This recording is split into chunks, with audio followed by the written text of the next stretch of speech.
சக்திவேல் அடுத்த வர எபிசோடில் பார்த்திங்க அப்படின்னா தேன் வந்து அவங்க வேலையை பார்த்துட்டு தைச்சிட்ருக்காங்க. அந்த நேரம் பார்த்து தென்னரசு வந்து அங்கே வந்து 2 ரவுடி பசங்களை வந்து வம்பிழுக்கிறாங்கன்னு சொல்லிட்டு அவங்கள வந்து அடித்து துரத்துற மாதிரி துரத்திட்டு, உனக்கு நான் பாதுகாப்பாக இருப்பேன் தேனு, யாரும் வரலனாலும் பரவாயில்ல, இனிமேல் நான் வந்து உன் கூட வந்து இருக்கேங்கிறாங்க. ஒன்றும் தேவையில்லை, எனக்கு எங்கள் மாமா இருக்காங்க, அவங்க பார்த்துப்பாங்கன்னு சொல்கிறாங்க. மாமாலாம் இனிமேல் பிஸி ஆகிட்டாங்க, அவங்க வந்து எம்எல்ஏ ஆகிட்டாங்க, இனிமேல் எப்படி இங்கே வந்து இது பண்ண முடியும், நான் உன்னை பார்த்துக்கிறேன் தேனு அப்படின்னு சொல்கிறாங்க.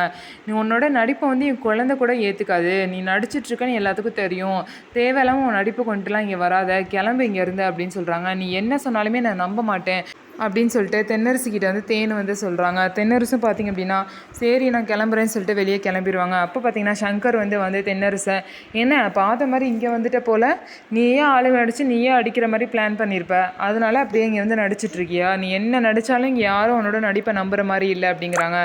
ஸோ என்னோட உண்மையான முகத்தை வந்து நீங்கள் கண்டிப்பாக வந்து புரிஞ்சுப்பீங்க, நான் வந்து திருந்துட்டேன் அப்படிங்கிறத நீங்கள் நம்பி தான் ஆகணும் அப்படின்னு தென்னரசு அங்கேருந்து சொல்லிட்டு கிளம்புறாங்க. ஸோ நம்ம வீடியோ உங்களுக்கு பிடிச்சிருந்தா நம்ம வீடியோவை லைக் பண்ணிக்கோங்க, மறக்காமல் நம்மளோட சேனலை சப்ஸ்கிரைப் அண்ட் ஹைப் பண்ணிவிட்டு பாருங்கள்.